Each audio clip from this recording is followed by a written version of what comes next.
to do this demonstration a little bit differently. I'm going to join you inside the cab, sir. So tell us what we've got here. We have got GAZ-69. This vehicle came from Polish army, was built in Russia, and it is basically Eastern European equivalent of the Land Rover.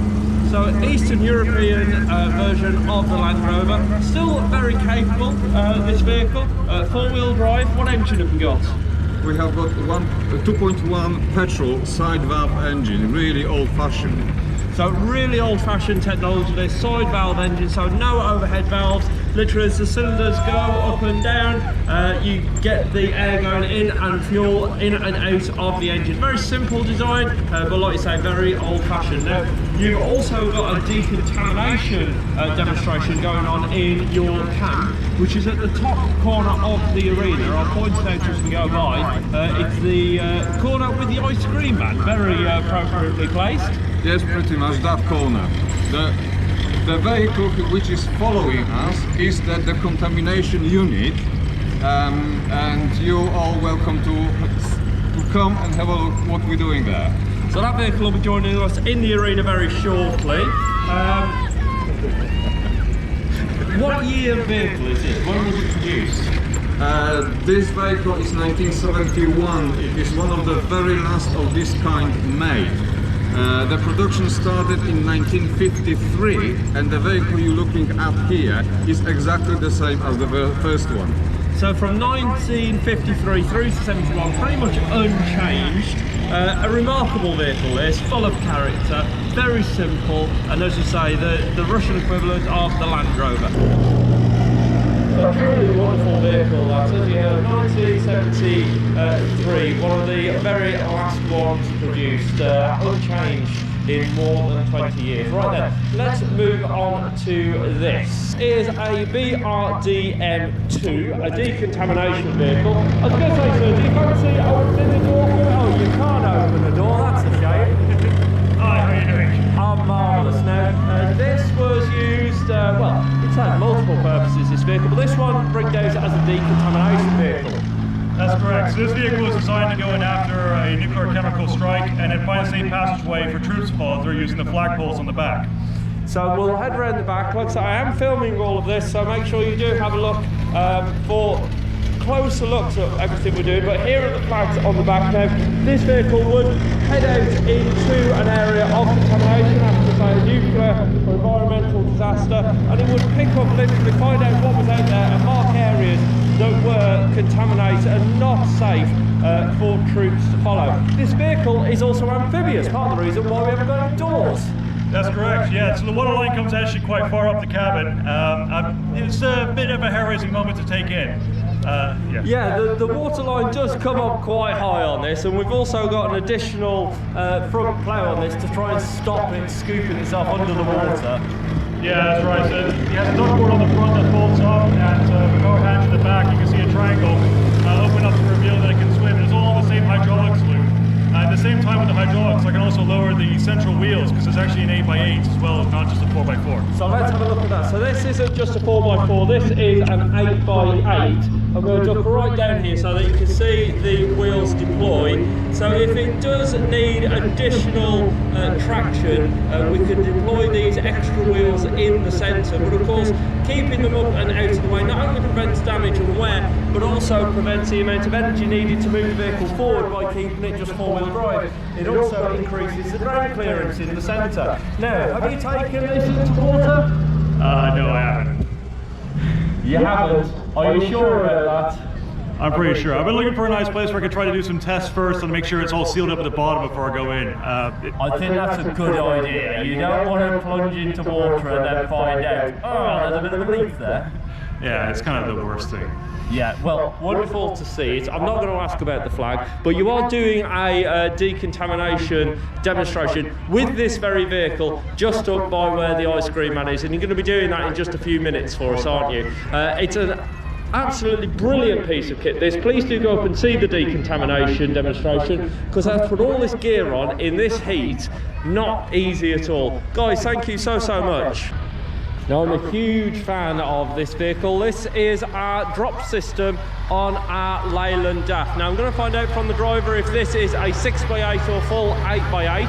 I'm pretty sure this one is a 6x8, so the rear 4 wheels fully driven and then the rear 2 wheels also driven, but I will confirm with the driver as it could be a different configuration. We're going to demonstrate the drop system on this vehicle and talk you through that, because an ingenious piece of design, this drop system. We're going to drop the pallet off the back. Now, on this pallet you could carry pretty much whatever you wanted. You could put our commentary box on the back of it if you so wished. You could put some Land Rovers on the back, provided they're ratcheted down. You can put ammunition, food, supplies, anything you like on the back of that. Okay, so let's demonstrate the drop system, shall we? The pallet on the back of here can easily take more than 13 tons, and this is all operated from inside the cab. So the idea with this is to have more pallets than you have trucks. So let's see. Up goes the pallet. Now, pay attention to the way the rams are working. If you look, we've got rams at the front first. They're doing the first set of elevation. They're going up. And once they get fully extended, if you look, the hook at the very top up there, you can see that the A-frame is literally rotating round. Now our rams are going up, extending away. And once they get to their highest position, it then moves over to a second set of rams, which push the entire rig back. Now, at this stage, the pallet has reached almost 45 degrees. It's touched down on the ground. As soon as it's on the ground, it digs in and the truck begins to move forward. Now, you saw the rollers on the back. The pallet rolled across those on the back. Just look at how close it gets to the rollers as the pallet comes down.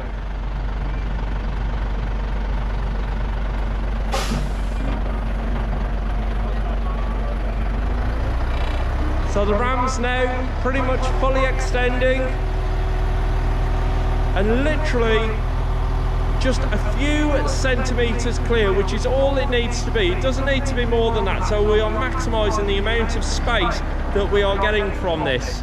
And now the rack is pretty much almost all the way down. And if you have a look at the hook, that's now rotated all the way around. It's a bit like a claw, that hook. And then it would just literally drop down. The driver will be able to unhook and drive away. Now, we're not going to do that as we are running out of time, but you can see literally all of that was done within the inside of the cab. He didn't have to get out at all. Now look at this, look how quickly it gets up onto the back of here.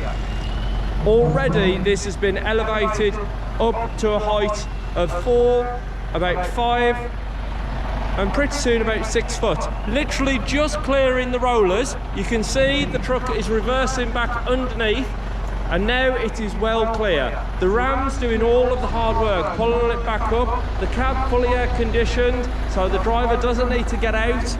And the idea with this was basically to drive the truck pretty much up to as close to the front line as possible, and then drop the pallet down with anything that you needed. Most of the time it was ammunition, but it could have been anything. Radio boxes, it could have been supplies, anything you needed. Now then, just watch as this lands onto the rollers. Here we go, touching down onto the rollers and off the ground. Now the driver could drive away now, which means the amount of time that he spends in the danger zone is absolutely minimised. You can see the second set of rams have now returned to their natural position, and it's all back over to the first set of rams.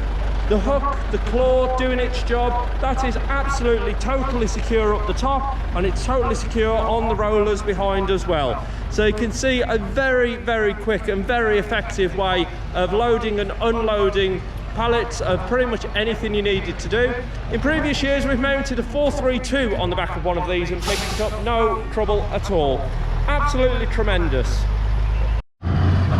And what we've got in the arena here with us now is part of the CVRT family. Of course, it does begin with the letter S. This is the Samson. So you're familiar with the design of this vehicle now. You've seen it used in multiple different platforms, and this platform is our recovery platform. Now you might be wondering, how on earth does this work? Now remember that this is a very, very lightweight vehicle, so it does need some help with anchorage, and it could be it could be tempting that rather than thinking cleverly we'll just add a lot more weight to try and hold it in place, but rather than do that, we've been very smart with this, and what we're going to do is we're going to use our ground anchor. So if you'd like to deploy the ground anchor, this is a bit like an A-frame, a big V shape. This literally just drops down, as you can see. Now with that down, the guys can jump inside the vehicle and reverse it down to literally land anchor it into place.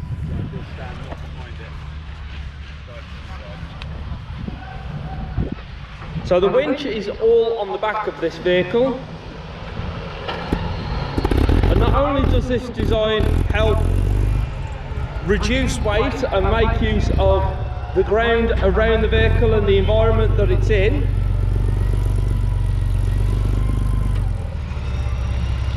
and there we are anchored down, that's not going to go anywhere at all. But also, if this vehicle was to get in trouble now, remember they haven't got much in the way of defence. What they could do is simply drive forward, let go of the winch, drive forward and get out of trouble as quick as possible. Again, it's pretty much all been done within inside the cab. The winch is on the back of the vehicle, and with that anchor in place, it's absolutely going to go nowhere. An incredibly clever piece of design, as you would expect from Alvis.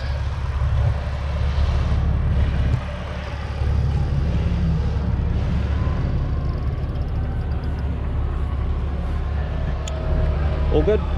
Yep, all good. So a great piece of design that on Samson, the recovery vehicle, the winch on the back. That winch could tow pretty much anything you want. It's not going to move that vehicle forward at all. Releasing the brakes, and now you can see it literally just drives forward and it will pull the anchor out of the ground itself. Lift it back up, lock back in place nice and quickly, out of trouble.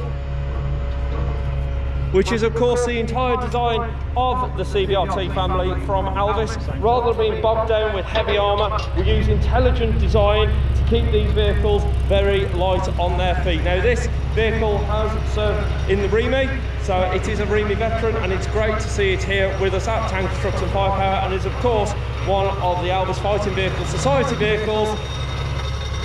And you can see it on static display with all of the others. The Alvis Fighting Vehicle Society is home to at least every single model variant of the Alvis CBRT family. Indeed, every military vehicle created by Alvis is home here at the Alvis Fighting Vehicle Society.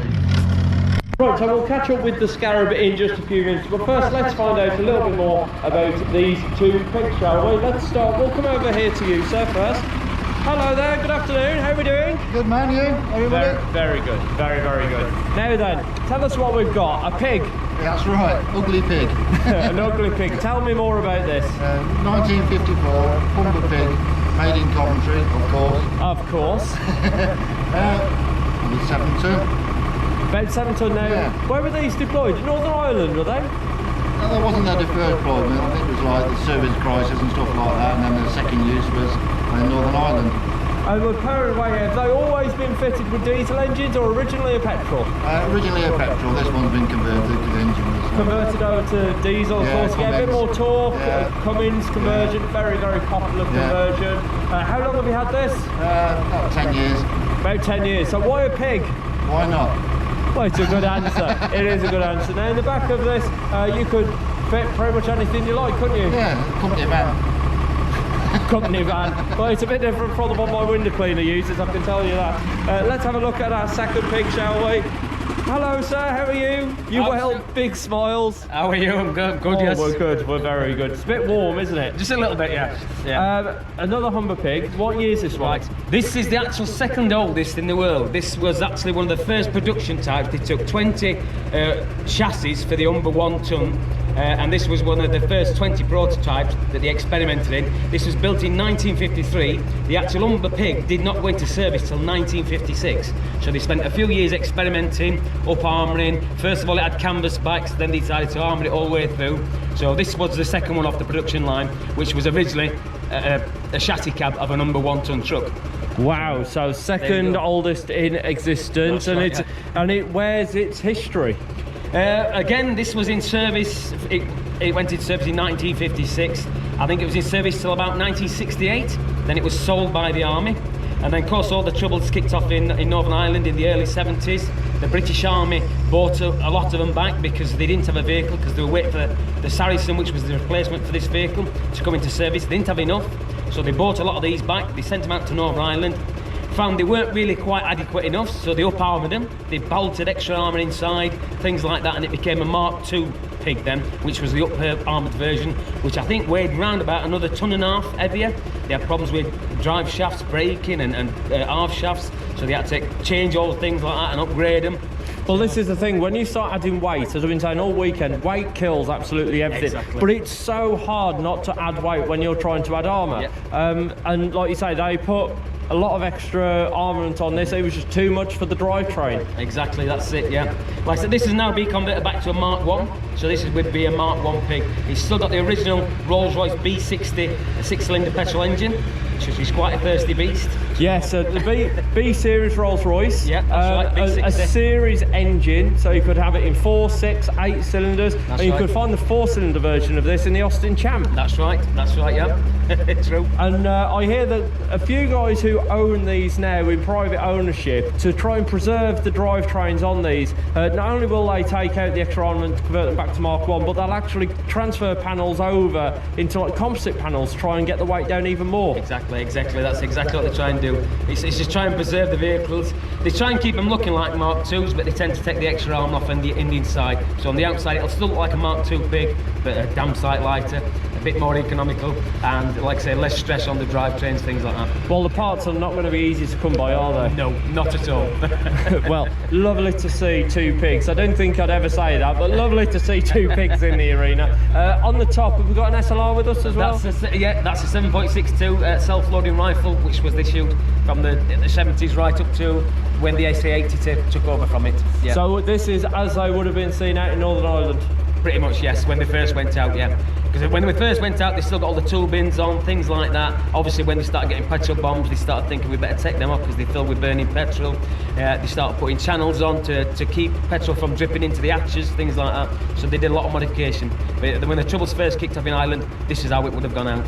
Obviously with the doors shut. With the doors shut, the hatches shut. Oh, yeah. But not as hot as it is today, probably. Yeah. A delight to see. Thank you so much for bringing these in. I'm going to shift out the way so our photographer here can have a good look at our 2 pigs. Glorious to see 2 of them here. And the XSK 487, the second oldest in existence. What a treat it is to have that here. Now then, this vehicle that I'm walking around here is the Elvis Scarab. It's actually based on the Mercedes Unimog. Incredibly dynamic vehicle this. It was developed in the 90s, offered in the early 2000s to the armed forces, but unfortunately it just never quite caught on. Forces went for cheaper, lighter, more simple alternatives to this, which is such a shame because it was a true multi-purpose vehicle. It was designed to be a platform for multiple purposes. So you can see here that we've got guns turreted on the top of this one, but you could have used it for the platform for pretty much anything, but like I say, it just never quite caught on. Now this vehicle has been used throughout the weekend, although it's only one of only 2 in existence. It's one of only 2 prototypes. Both prototypes are here on display this weekend, but we have used this as one of our tractor units to move our big guns in and out of the arena. Now when it was in the arena earlier this weekend, it did actually suffer a puncture, and this was where one of the vehicle's features was able to be demonstrated. It has got its own self-inflation kit on board, so the driver, without leaving the cab, was able to rectify the puncture and re-inflate the tyre to come out of the arena in about 5 minutes. So a wonderful vehicle this, a real treat to have it here with us. Like I say, just 2 of these are in existence in the world, and here we've got one driving around our arena for you to see. It will be on static display as well over at the Elvis Fighting Vehicle Society, along with its sister vehicle. Like I say, only 2 of these are in existence, so do have a good look at these vehicles and make sure you take it all in, because you're just not going to see these anywhere else. That one again? Man SX is not going to stop. I'm going to get him to do 3 laps. You can just say that. I'll go back in and commentate that one. This one, remind me, the box. The box. Going to do 3 laps. This is Man SX trucks. Yeah, I'll do that. What's the box? That's the Tactica. Tactica. I think it's Tactica. It's looking for a massive. Okay. I do believe we've got a Tactica here with us as well. Let's have a quick catch up with our driver. Where has he disappeared to? Hello there, matey. Tell us what we bought in.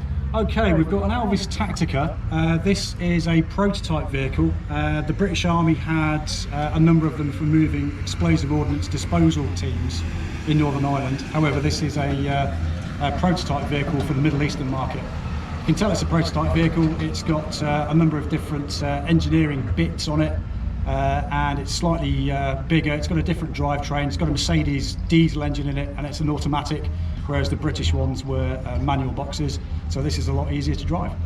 Excellent. Now on the back here, it does look like there's 2 sets of windows, but there isn't. There is a set of windows, and then we've got a set of hatches underneath, and that could be used to fire anything you wanted out the side of them. Yes, that's right. It's got firing ports. The version in British Army Surface never had firing ports, but this one does. And this was designed for the Middle Eastern internal security market. Fantastic. Well, a delight to see this.